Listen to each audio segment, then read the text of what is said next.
Comment être heureux pour avoir plus de succès en séduction, pour attirer plus de femmes et des femmes plus rayonnantes, plus magnifiques, plus qui vous apportent, qui vous nourrissent, qui vous font plaisir. Bonjour à tous, c'est Fabrice Julien, coach et auteur, expert en séduction, et dans cette vidéo, on va parler en gros de comment être plus heureux pour être plus attirant au final et mieux attirant, attirer des meilleures personnes. Parce que la vérité, c'est que quand on a une meilleure énergie, même au fond de soi, quand on rayonne, mais au fond de soi, on est connecté, tu vois, à quelque chose de beaucoup plus positif, ben, on attire, on a plus de chance, plus d'intuition. Je ne sais pas par quel mécanisme exactement ça fonctionne, mais on attire à soi des meilleures personnes, des personnes qui nous correspondent mieux, des personnes qui sont plus comme nous dans le positif. C'est un peu le même phénomène qui fait que quand tu es déprimé, ben, au bout d'un moment, tes potes ils en ont marre, ça les saoule, même si eux ils sont en forme et tout, tu les contamines un peu. Bah là, c'est un peu pareil, c'est le phénomène inverse, c'est que toi, tu es dans le bien-être, tu es dans le top et tout, tu attires à toi des gens qui sont au top aussi, il y a des femmes qui sont au top et c'est bien le but de cette vidéo. Je vais vous donner quelques trucs pour arriver à vous connecter un petit peu plus. Si je vous disais qu'il y a un outil de psychologie positive, enfin les outils de psychologie positive, ça va être oui, tu vas toujours positiver, tu vas dire ah ben oui mais là ça c'est bien. J'ai envie d'aller un peu plus loin que ça. Il y a un outil de psychologie positive qui a été relativement sous-coté, sous-estimé, mais qui est très prometteur d'après les recherches pour la suite, c'est la notion de gratitude. Alors la notion de la gratitude en soi, voilà, c'est dire merci, c'est un peu ça. Là, c'est pas de ça dont j'aimerais vous parler aujourd'hui. C'est trop simpliste. C'est pas non plus la gratitude au sens religieux, même si la prière ou quoi, ça peut t'aider à te connecter un peu à la gratitude. C'est pas l'idée ici de mettre une notion de religion ou une notion de... C'est pas non plus en mode bisounours, j'aime tout ce qui m'entoure, j'aime tout, tout est beau, je vois pas ce qui va pas, je me voile la face pour me focaliser que sur ce qui est bien. Non, c'est pas ça la gratitude, ça va un peu plus loin que ça. C'est quand même de la psychologie positive, mais c'est quelque chose qui va te permettre d'aimer en fait en toute connaissance de cause les choses dans leur bon et dans leur mauvais côté. Par exemple, on parlera de comment on peut aimer le râteau. Le râteau, ça veut dire quoi? Prendre un râteau en soi, ça fait mal, c'est de la douleur, ça blesse ton ego, ça fait peur de se prendre un râteau. Donc en soi, c'est quelque chose, si tu veux, que tu peux voir de manière positive. Mais si tu es en toute connaissance, en manière négative, mais si tu es en toute connaissance de cause, tu te dis il n'y a pas de réussite sans échec, chaque râteau me rapproche du prochain oui, les râteaux c'est formateur, tu peux te trouver, tu peux même aller jusqu'à dire peut-être que finalement cette fille était une putain d'emmerdeuse et que si elle m'avait dit oui j'aurais été en couple avec une chieuse et finalement tant mieux qu'elle ait dit non. Tu peux trouver plein de façons en toute connaissance de cause d'apprendre à aimer ce qui au final te faisait la douleur. De même, c'est plus intéressant dans ce sens-là, mais tu peux aussi trouver des trucs négatifs à ce qui va bien dans ta vie pour pas trop prendre la grosse tête, tu vois. Enfin, c'est moins intéressant dans ce sens-là l'outil, je pense. Donc, je vais me concentrer sur parler de apprendre à aimer en toute connaissance de cause la vie dans ce qui va pas. Par exemple, moi, j'ai un physique qui fait que je suis pas très grand. J'ai tendance à facilement prendre des bourrelets, des poignées d'amour, à grossir. Et c'est quelque chose qui fait que je pourrais ne pas aimer mon corps, mais j'ai décidé de l'aimer en toute connaissance de cause. Oui, j'aimerais faire 20 cm de plus. Oui, j'aimerais avoir plus de muscles. Enfin, ça encore, je peux aller à la salle de sport. Oui, j'aimerais faire 20 cm de plus et tout. Mais je trouve que mon corps, il est parfait parce que toute personne qui me voit et qui se dit « ce mec qui réussit avec les femmes, c'est incroyable », se dit « si lui, il peut le faire, tout le monde peut le faire ». C'est dur, mais en tout cas, ça correspond à ma mission de vie qui est d'aider les gens à sortir de la misère sexuelle. Ils peuvent beaucoup plus s'identifier à moi. Si j'étais super beau gosse, enfin super grand, super tout, super musclé, super bien fringué, super tout, les gens ils dénigreraient ma réussite. Ils diraient ouais, ça fonctionne bien, son site, son YouTube, son business, mais avec les femmes, mais c'est parce qu'il est beau gosse. Alors que là, voilà, les gens, ils n'ont pas cette excuse-là. Et moi, ça m'aide à les impacter positivement, à impacter le monde positivement. Donc du coup, mon corps qui est imparfait, si vous voulez, j'apprends à l'aimer, mais en toute connaissance de cause. Pas en me disant, non, je ne suis pas petit. Je suis plutôt petit, mais c'est une bonne chose. avec les mauvais aspects qui font que j'aurais peut-être plus de facilité avec les femmes si j'étais plus grand, mais aussi les mauvais côtés, il fait que quand je prends l'avion, bah, j'aurai les jambes, je serai plus souvent emmerdé, enfin il y a aussi des mauvais aspects à être grand. Tu vois ce que je veux te dire? Voilà, c'est ça un petit peu la gratitude, bah, c'est dire merci pour ce qu'on a. Au final, je suis content, trouver un sens à ce qu'on a, trouver un sens à ma petite taille, trouver un sens à mon corps pour être plus heureux avec ça. Et du moment où je suis plus heureux, je rayonne plus positivement, je m'en sers mieux et j'attire à moi des personnes qui sont compatibles et qui sont dans le même délire. C'est ça exactement la gratitude. Et souvent, quand on est dans la gratitude, on tombe beaucoup plus dans la bienveillance puisqu'on on ressasse pas la frustration, on cultive pas la haine, l'envie. Voilà. À mes débuts dans le game, j'étais en mode ouais tel code, c'est des merdes, font que des fakes, des trucs. Aujourd'hui, je sais que ça existe encore, les fausses caméras cachées, les mecs qui disent que de la merde sur YouTube et qui ont des fois plus de succès que moi.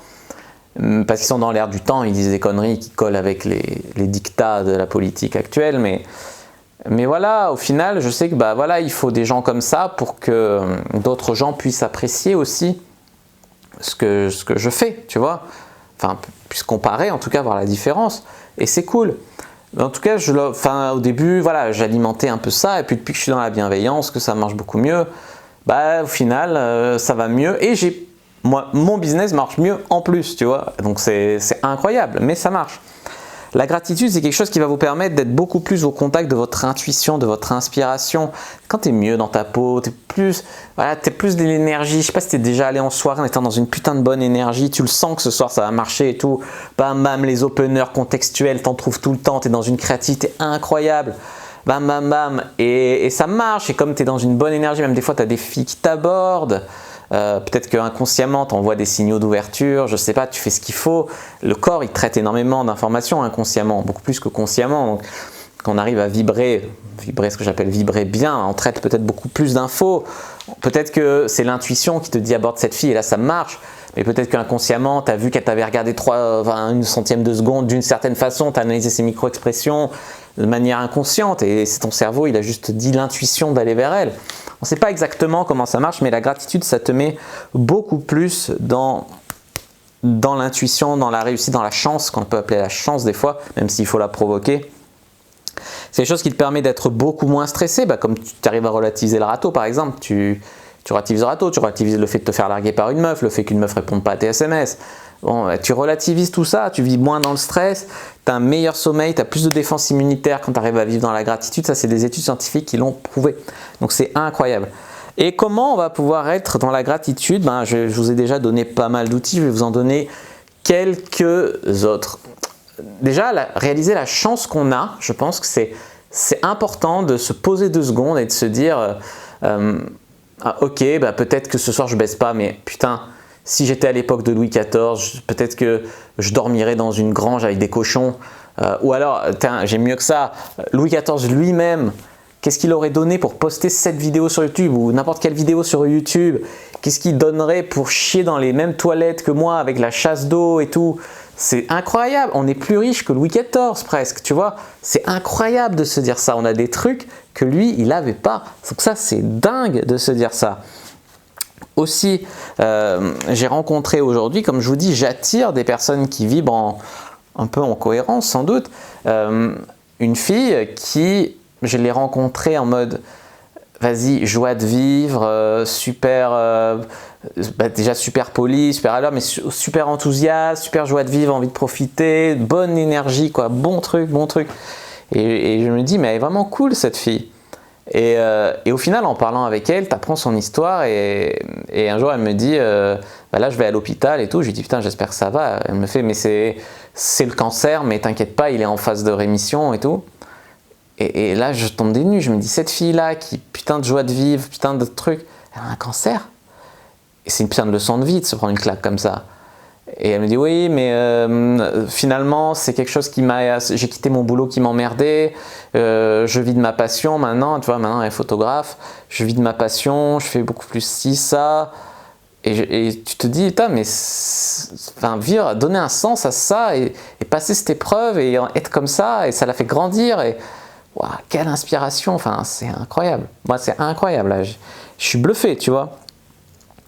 c'est quelque chose, tu vois, qui fait que même quand tu te prends une claque de la vie, ben, tu arrives à aimer cette claque et te dire elle m'a fait progresser. Cette claque m'a fait grandir. C'est un peu ça la gratitude aussi, tu vois, c'est trouver un peu de l'équilibre dans tout ça. Être heureux seul, c'est quelque chose que j'ai déjà abordé plusieurs fois dans mes vidéos, là, un peu de motivation, développement personnel et tout. Parce que être heureux seul, ça te permet d'être moins dans la demande, moins dans la négativité que tu projettes, et donc bizarrement d'attirer plus à toi, et pas bizarrement mais paradoxalement, d'attirer plus à toi des personnes, et quand tu es plus heureux tout seul, tu rayonnes plus, tu attires à toi des personnes qui rayonnent en phase, et donc des meilleures personnes, et donc tu es plus facilement en couple, et qu'une personne que tu veux vraiment et pas en couple par défaut ou célibataire en train de ronger, ronger ton frein. Et quand tu arrives à être heureux seul, souvent c'est là que tu trouves une meuf géniale avec qui tu te mets. Et comment on va pouvoir être heureux seul? Ben, juste réaliser un truc. Par exemple, mettons, ce soir, je suis malheureux, voilà, parce que je me sens un peu seul. Et puis, je reçois un SMS d'une fille avec qui j'ai eu rendez-vous hier. Hier, on s'est embrassé, c'est pas allé plus loin. Elle m'envoie un SMS, j'avais pas eu de nouvelles, c'est peut-être pour ça que j'étais un peu malheureux. Je reçois un texto, elle me dit « Ah, c'était super cool hier soir, ça va, ça te dirait qu'on se revoit d'ici la fin de la semaine. » Ça me met en joie. Pourtant, les amis, factuellement, rien n'a changé. Je suis toujours seul chez moi. Et donc, apprendre à arriver à être heureux seul sans avoir besoin de recevoir ce SMS qui finalement n'est rien concrètement. Tu vois? C'est juste des pensées. C'est juste la pensée que j'ai reçue et que je vais la revoir qui me... Apprendre à faire fi de ça. Et ça te permettra d'être beaucoup plus stable et beaucoup plus heureux seul déjà. Quand tu arrives à être heureux seul, ben, après il t'arrive beaucoup plus ce genre de truc, tu vois.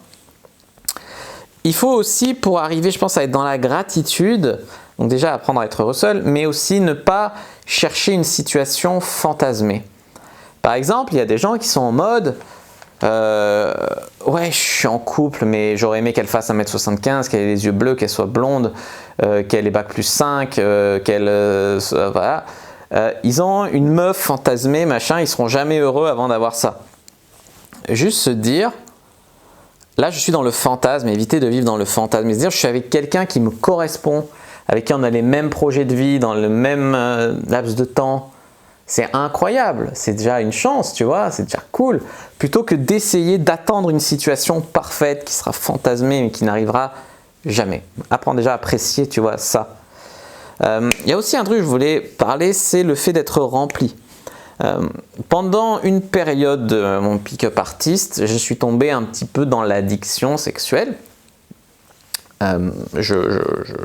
C'est beaucoup, mais ça ne me remplissait pas. C'est-à-dire que je me demandais toujours plus de chiffres, des plus belles, des plus grandes, des plus de nombres, plus longtemps, plus fort, plus de positions, plus en même temps, des plans à 3, à 4, même à 5 une fois avec 4 filles, plus.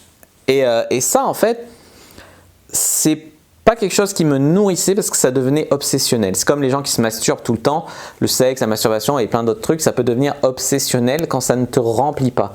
La nourriture, même bouffer, ça peut devenir obsessionnel et ça te remplit au sens physique, mais pas au sens de ta psyché. En fait, je m'en demandais beaucoup trop, je me mettais beaucoup trop de pression et j'arrivais pas à être nourri, alors que c'était quelque chose que déjà j'adorais, j'ai toujours adoré la séduction et tout, mais je me mettais une telle pression. Aujourd'hui, j'ai lâché le pied, je mets beaucoup plus de valeur sur le fait de revoir des filles, de développer des relations, même si après ça reste juste des copines, de développer des trucs.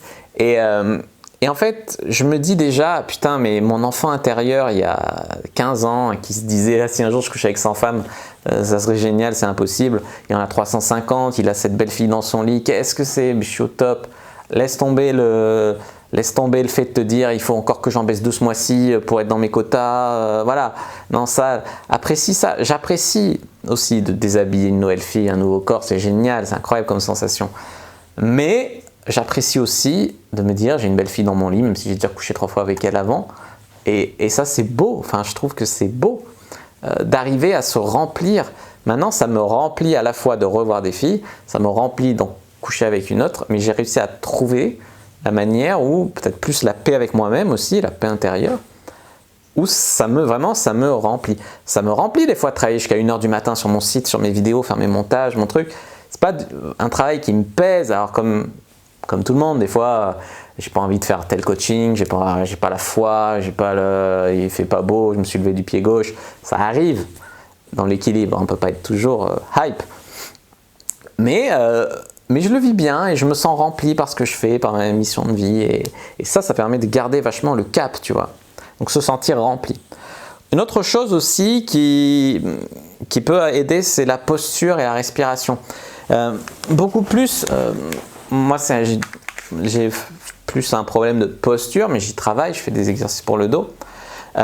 Ou voilà, plus être ouvert, être un peu plus droit, regarder vers devant, parce que quand tu n'es pas bien, tu regardes vers la terre, tu es stressé, voilà, mais quand tu regardes plus vers le haut, ou au moins droit, plus ouvert, plus voilà.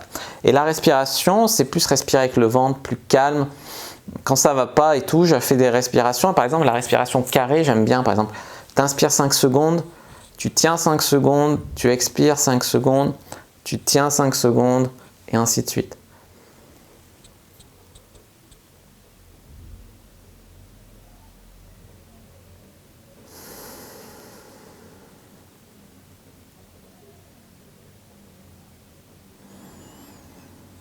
Voilà, un petit exemple, par exemple. Il y a d'autres personnes, ça va être prendre une douche qui va les aider à se connecter à l'inspiration, à la gratitude, à cet état de grâce un peu. Il y en a d'autres, ça va être, je sais pas moi, marcher dans la nature, ça marche pas mal pour beaucoup de gens. Certaines musiques qui peuvent être hyper inspirantes. Beaucoup de gens qui sont touchés par la musique type Adele ou des trucs au piano.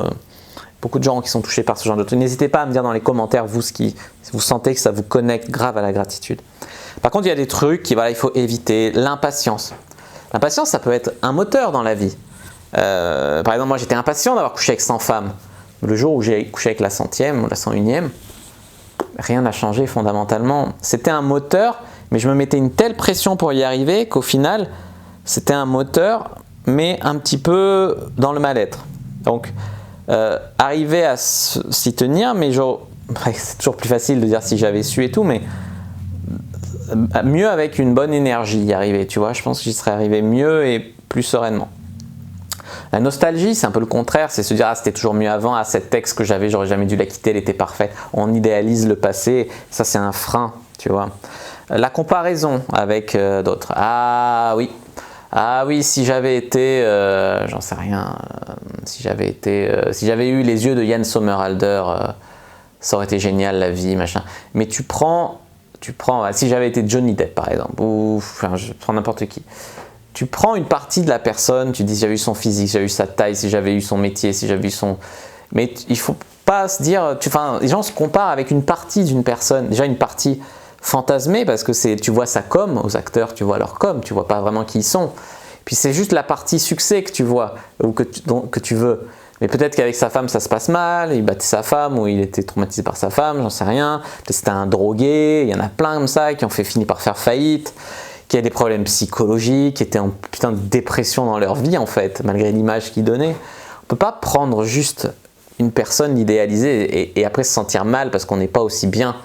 C'est comme des femmes qui veulent être mannequins, disent si j'avais été une mannequin, ça serait génial. En fait, les mannequins, des fois, il y a du bon dans leur vie, mais des fois, c'est en mode restriction de nourriture avant un shooting, tu ne manges pas pendant 2 jours, enfin, j'en sais rien, mais c'est quand tu sors avec un mec, il est juste là pour ton cul ou pour se taper une mannequin, il ne s'intéresse pas à toi, tu as toujours ce doute, etc.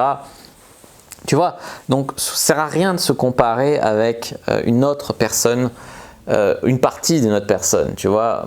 Ça peut être un moteur, mais genre je veux les abdos comme lui, bah va à la salle de muscu, j'ai rien contre, ça peut être moteur. Mais pas se dire je voudrais être cette personne, ça serait mieux si j'étais cette personne. Tu es toi, fais de ton mieux avec ce que tu as. La culpabilité, c'est quelque chose aussi qui est... Enfin moi j'en ai longtemps souffert et je ne sais même pas si je peux dire que je suis guéri. Mais c'est quelque chose qui fait que tu penses en fait que tu as fait plus de mal que de bien dans la vie d'une personne. Par exemple, tu supposes, tu n'en sais rien. Par exemple, ma première copine, j'en ai déjà parlé, on a fait notre première fois, elle a mal parlé de ma bite, elle m'a dit qu'elle était petite, alors que bon, elle fait quand même 15 cm, je veux dire, faut pas arrêter de déconner, c'est pas petit. mais je sais pas, elle devait avoir eu un ex qui avait une grosse ou quoi, ou vu un mec à poil, j'en sais rien. Elle m'avait vexé, ça, enfin ma première fois était une catastrophe. J'ai eu des remarques désobligeantes donc sur ma bite, etc. Après, elle m'a trompé cette fille. Voilà, enfin une catastrophe. Et je sais même pas si elle en est à avoir de la culpabilité pour ça. Mais en tout cas, elle m'a fait beaucoup de mal. En apparence. Mais au final, c'est ce qui m'a obligé, enfin c'est ce qui a commencé à remplir la tasse jusqu'au ras-le-bol, qui a fait qu'aujourd'hui, j'ai mon business incroyable, je suis hyper heureux dans ma vie, je suis hyper heureux dans ma vie avec les femmes. C'est quelque chose qui fait qu'au final, elle pourrait se culpabiliser, mais en fait, il n'y aurait pas de quoi au final, parce que elle m'a fait du bien. Ça ne veut pas dire qu'il faut que je sorte dans la rue, je foute une claque à tout le monde et je dis ça va te faire du bien. Non, mais pas se culpabiliser outre mesure. Moi, la culpabilité qui m'a fait le plus souffrir, c'est en fait quand mon grand-père il a eu une pneumonie quand il est décédé. Et en fait, mon grand-père, les médecins nous ont dit il a attrapé une pneumonie, il n'y en a plus pour longtemps. Donc je suis allé le voir avec mes parents. Et le soir en rentrant, je suis tombé malade.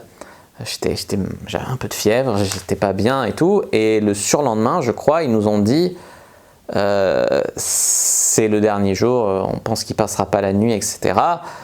Si vous voulez, enfin venez lui dire au revoir, etc. Et donc moi j'étais très mal et très malade. Enfin j'étais malade. Et dans ma tête, ma première histoire que je me suis racontée, c'est que j'ai pris l'excuse de la maladie pour pas aller le voir parce que j'étais trop lâche. Aujourd'hui, je vois les choses autrement. Et je suis parti du principe que ça lui a fait de la peine que je ne sois pas allé le voir le dernier jour de sa vie. Et aujourd'hui, je vois les choses un peu autrement, dans le sens où, si je suis tombé aussi malade et tout, aussi affecté, c'est sans doute que je l'aimais énormément. C'est une preuve d'amour. Deuxième chose, c'est que peut-être qu'il n'avait pas envie que je le voie comme ça, parce que mes parents ils sont allés sans moi et ils m'ont dit qu'il était inconscient et des tuyaux partout. Voilà, il avait peut-être pas envie que j'ai cette dernière image de lui. Et donc, pendant longtemps, je me suis raconté l'histoire comme quoi je me suis culpabilisé de ne pas y être allé. Et en fait, je pense que c'était aussi à l'origine beaucoup de mes crises d'angoisse. Mais en fait, je pense que c'est pas si sûr qu'il y ait de la place de mettre de la culpabilité là derrière, tu vois. Évidemment, si c'était à refaire aujourd'hui, j'irais, mais je suis beaucoup plus homme, je suis beaucoup plus grand. Enfin, j'étais ado, quoi. Je suis beaucoup... Voilà, mais à l'époque, j'avais pas ce qu'il fallait, je pense. Et puis, je suis tombé malade, et puis c'est humain, et puis ça veut pas dire que je l'aimais pas, et voilà. Et c'est tout. Mais c'est une histoire, la culpabilité, c'est incroyable. Le regret, c'est aussi un gros frein à la gratitude. C'est le regret, c'est de se dire que ça aurait été mieux si on avait fait un autre choix. Est-ce que ça aurait été mieux si j'avais persévéré expert comptable? J'en suis pas sûr, parce que j'aurais beaucoup de pression, j'aurais pas forcément plus d'argent, j'aurais beaucoup plus de travail, je ferais pas ce qui me plaît, j'aurais pas le temps de coucher avec des femmes, j'aurais pas tous ces gens qui m'écrivent que je change leur vie, qui m'encouragent dans mon travail, que ça c'est beau. J'aurais d'autres compensations sans doute, mais j'ai pas de regret par exemple vis-à-vis de ça, ça sert à rien de toute façon. Éventuellement, oui, si tu as tué quelqu'un, là tu peux avoir des regrets ou la culpabilité, mais là je te parle de choses de la vie de tous les jours qui arrivent à tout le monde, tu vois, évidemment. Et encore, même, ça se discute, tu vois, si la personne c'était de la légitime défense, tu vois, ça se discute aussi. La peur, on en a parlé, j'ai fait plein de vidéos, la peur de réussir, la peur de l'échec, la peur enfin toutes sortes de peurs. La peur, il faut éviter, c'est dur, parce que la peur, biologiquement, ça a une utilité. Ça t'empêche de faire n'importe quoi et de te tuer. Si t'as pas de peur, tu vois, t'as pas de limite. Mais trop de peur, ça te paralyse, ça te rend malheureux, etc. Mais j'ai fait des vidéos sur la peur, je vous invite à aller la voir, comment surmonter la peur en séduction. Il y a un aspect aussi dans la gratitude qui fait que c'est par étapes, et j'ai remarqué, par exemple, beaucoup au début, on est victime. Je suis victime de la vie, les meufs elles se foutent de moi, je suis une victime. C'est la première étape. La deuxième étape, c'est je combats, je suis un guerrier. C'est bon, je me bats contre moi-même, je me bats contre mes démons, je vais sur le terrain, je vais me battre pour réussir, tu vois. Cette notion de j'y vais. Et je pense qu'il y a beaucoup d'entre vous qui en sont là, qui en sont au combat presque. Et puis après, tu passes encore un stade, et ça c'est incroyable quand on est là, c'est que tu viens dans le jeu. Tu vas dans le jeu. Je joue avec les cartes que la vie me donne. Je joue dans le game. Je m'amuse, ça s'appelle le game. Et en fait, il y a toujours des adversaires. Mais c'est plus des adversaires, c'est plus le même sens l'adversaire à qui tu te bats et l'adversaire avec qui tu joues, tu vois. C'est plus le même niveau. Et c'est un niveau où tu es un peu plus détendu, enfin, dans une autre dimension qui te permet beaucoup plus d'accéder à la créativité, à la gratitude, etc. Qui donne beaucoup plus de résultats quand tu passes, mais il faut donner le temps au temps, hein. Quand tu passes du combat au jeu, c'est top. Ensuite, ce que je voulais vous parler aussi, c'est vous donner un exercice à faire en fin de vidéo. C'est de trouver 3 choses pour lesquelles vous allez ressentir de la gratitude aujourd'hui et faire cet exercice tous les jours. Alors aujourd'hui, je vais vous faire, allez tiens, on va le faire ensemble cet exercice. Aujourd'hui, je suis heureux parce que, alors première chose, j'ai vendu un coaching formation Cyprine à 1997 €, donc j'ai un nouveau coaché. Je suis hyper impatient de commencer avec lui, donc je suis hyper heureux d'avoir un nouveau coaché. Je suis hyper heureux parce que j'ai eu un coup de fil de mes parents, on a parlé un petit peu de tout, de rien, et ça m'a fait plaisir de les entendre, et je suis hyper heureux, rien que ça. Je suis hyper heureux, j'essaye de vous faire différents domaines. Je suis hyper heureux parce que hier soir, j'ai eu un encart avec une fille qui me plaisait bien, des beaux yeux bleus, etc. Alors, c'est une fille un peu de principe et tout, mais elle a beaucoup de qualités. Et on s'est embrassés, et c'était super cool. Et aujourd'hui, elle m'a écrit qu'en gros, qu'elle avait envie de plus hier, mais c'était pas raisonnable, elle était fatiguée. C'est vrai que moi, j'ai pas non plus forcé à mort pour ça, parce que moi-même, j'avais fait une nuit blanche la veille. Donc voilà. Mais ça m'a plu parce que j'ai su que mon game avait été bon, j'ai su que voilà, et qu'elle avait envie de me revoir, qu'elle avait envie de plus, et ça me met dans la bonne dimension. Je suis heureux parce que je suis heureux parce que je tourne mes vidéos. J'avais un programme aujourd'hui, écrire un article, tourner vidéo, faire avoir mes coachés au téléphone. J'ai eu une demande, j'ai eu aussi un truc de gratitude. Un journaliste qui a acheté une de mes formations, ça l'a mindfuck. Et il fait un article sur les pick-up artistes, pour donner, est-ce qu'on peut être gentleman et pick-up artiste. Il va parler de moi dans son article, est-ce qu'on peut être à la fois gentleman en tant que pick-up artiste, tu vois. Et ça, c'est incroyable aussi, c'est un honneur, voilà, mais ça peut être faire des gâtés à ton chien, ça peut être avoir gagné tes 100 premiers € avec ton business en ligne, ça peut être avoir eu des nouvelles de quelqu'un que tu n'as pas vu longtemps, ça peut être serrer une meuf, ça peut être voilà, mais chacun ses centres d'intérêt. Qu'est-ce que tu as fait aujourd'hui? Pourquoi tu peux avoir de la gratitude? Pourquoi tu peux dire merci, une bonne baise, bien joui, gratitude, etc. Tu vois? Donc voilà les amis, comment être heureux. Je vous invite à faire dès maintenant cet exercice de gratitude. 3 choses pour lesquelles vous avez de la gratitude. N'hésitez pas à les laisser en commentaire et faites vraiment l'exercice pour que ça marche mieux. Voilà, si vous avez bien aimé cette vidéo, n'hésitez pas à mettre un like sous la vidéo, à commenter si vous avez des questions, je répondrai avec grand plaisir. À vous abonner à la chaîne, activer la cloche pour ne pas rater les prochaines vidéos. À me suivre sur les réseaux sociaux, Instagram, Twitter, Facebook, etc. Rejoindre le groupe de la communauté de la Cyprine. Téléchargez le gratuit dans la description. Et puis moi je vous dis à bientôt et que le dieu de la séduction soit avec vous.